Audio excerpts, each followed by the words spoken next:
حضرت عمر رضی اللہ تعالیٰ عنہ نے ایک کنکری لی اور کنکری لے کر ان کی طرف پھینکی حضرت صاحب کے قریب ہی کھڑے ظاہر دور کھڑے ہوئے تو وہاں تو کنکری نہیں جا سکتی، اس کا مطلب یہ قریب کھڑے ہوئے تھے اور قریب کھڑے ہوئے تھے حضرت عمر نے کنکری پھینکی ان کی طرف۔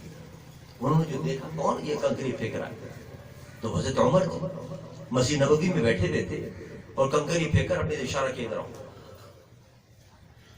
حضرت صاحب جب قریب آئے تو انہوں نے کہا وہ دیکھو دور مسجد کے اندر کونے میں دو آدمی بیٹھے ہوئے ہیں، ان دونوں کو بلا کے لاؤ میرے، ان دونوں کو بلا کے لاؤ۔ حضرت صاحب گئے اور ان دو اشخاص کو بلا کر لائے۔ حضرت عمر نے فرمایا من این انتما، تم دونوں کہاں سے آئے ہو؟ انہوں نے کہا کہ من الطائف، ہم تو طائف کے رہنے والے ہیں، دور کا علاقہ، طائف سے آئے ہیں ہم، دور طائف کے رہنے والے ہیں۔ حضرت عمر نے کیا جواب دیا ذرا سچ فرمائی۔ آپ نے فرمایا لو کنتما من هذا البلد لاوجعتکما، فرمایا اگر تم دونوں اس مدینے کے رہنے والے ہوتے تو لاوجعتکما، میں تمہیں دونوں کو سزا دیتا، کوڑے مارتا تمہارے۔ کیا گستاخی ہوئی ان سے؟ ترفعان اصواتکما فی مسجد رسول اللہ صلی اللہ علیہ وسلم، تم دونوں حضور کی مسجد میں بیٹھ کر بلند آواز سے باتیں کر رہے ہو۔ اللہ، آپ ذرا اندازہ تو کیجئے کہ مسجد نبوی میں بیٹھ کر انہوں نے آواز اونچی کی تھی، اونچی آواز سے بات کر لی۔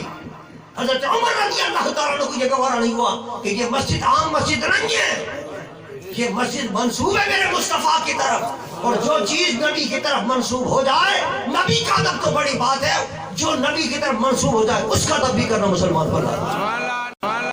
تمہیں ادب کا پتہ نہیں ہے، مدینے میں رہنے والا ہوتا تو میں اس کو مارتا کہ اس کو نبی کے بارگاہ کا ادب پتہ ہے، تم دور سے آئے ہو اس لیے میں نے چھوڑ دیا تمہیں، اس لیے میں تمہیں سزا نہیں دیتا، کوڑے نہیں مارتا تمہارے۔ لیکن آپ اندازہ کیجئے صحابہ کرام کو کیا نبی کا ادب تھا کہ نبی کی نسبت بھی اگر کسی چیز کو مل جاتی تھی تو اس کا بھی ادب اور احترام کیا کرتے ہیں۔ حدیث مبارک کے اندر آتا ہے جب حضور سرور کائنات صلی اللہ علیہ وسلم حجامت بنواتے تھے، بال آپ کے اترتے تھے تو صحابہ کرام چاروں طرف کھڑے ہو جاتے،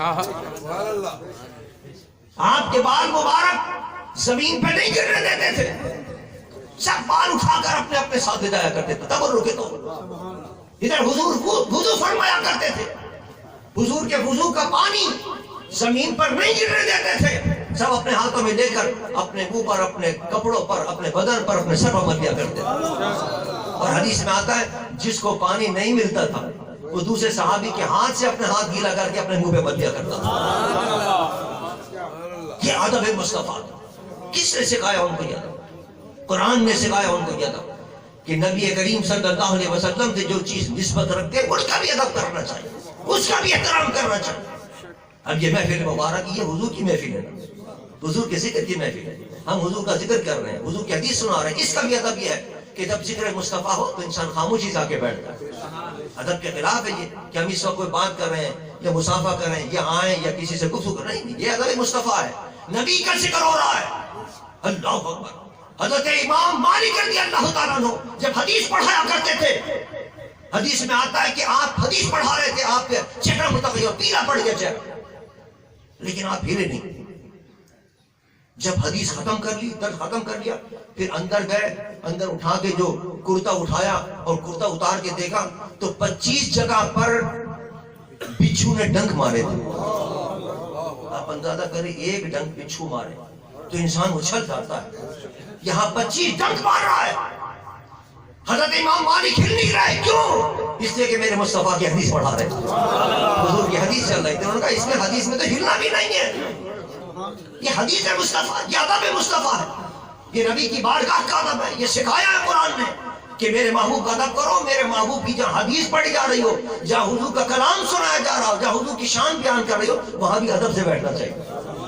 کیا شان تھی صحابہ کرام، عزیزان من، حضرت عمر رضی اللہ تعالیٰ عنہ۔ اچھا دوسری بات جو اس حدیث سے پتہ چلی وہ یہ ہے کہ دیکھیے حضرت عمر رضی اللہ تعالیٰ عنہ نے یہ فرمایا قرآن پاک میں کہ تم آواز اونچی کر رہے تھے، اور کس مسجد میں؟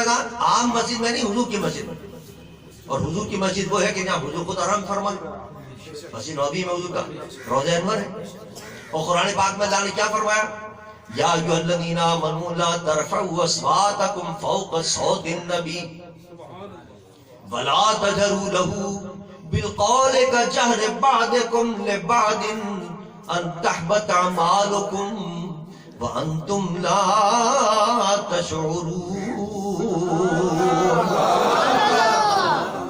آیت جو نازل ہوئی تھی یہ تو حضور کی ظاہری حیات کے لیے تھی نا.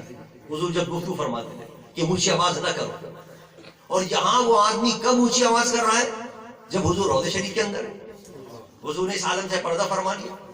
اس عالم سے پردہ فرمانے کے بعد حضور روضہ شریف کے اندر ہیں، اور وہ حضور کی مسجد کے اندر وہ دو آدمی آ کر اونچی آواز سے باتیں کر رہے ہیں، اور حضرت عمر اس کو بھی منع کر رہے ہیں.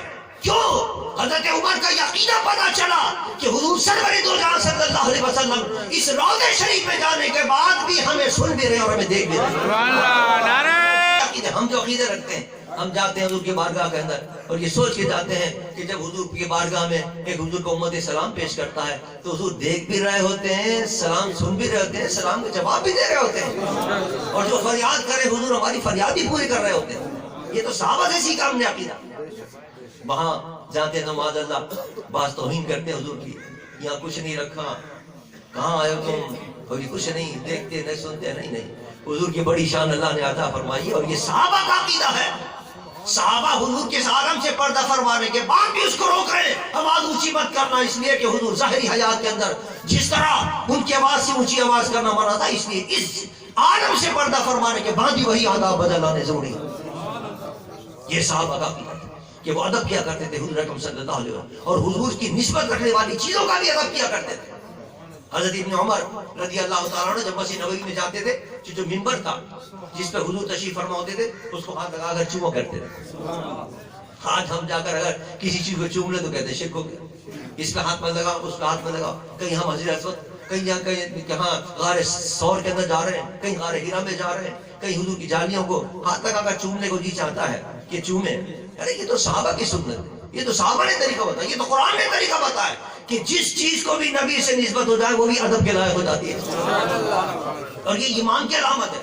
اللہ فرماتا ہے وَمَن يُعَظِّمْ شَعَائِرَ اللَّهِ فَإِنَّهَا مِن تَقْوَى الْقُلُوبِ.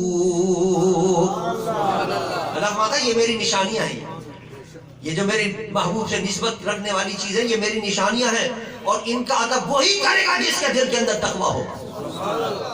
یہ تقوی کی نشانی ہے. اللہ کے پیاروں کی نشانیوں کا ادب کرنا یہ تقوی کی نشانی. عام انسان ادب نہیں کرے گا، جو متقی نہیں ہوگا وہ ادب نہیں کرے گا. جس کے دل کے اندر کامل ایمان ہوگا وہ اللہ کی نشانیوں کا ادب کرے گا. یہ سب حضور کی نشانیاں، اور جو ان نشانیوں کا ادب کرتا ہے وہ اللہ کا محبوب بن جاتا ہے، اور جو ادب نہیں کرتا وہ راندہ درگاہ ہو جاتا ہے، وہ ذلیل ہوتا ہے، وہ رسوا ہو جاتا ہے.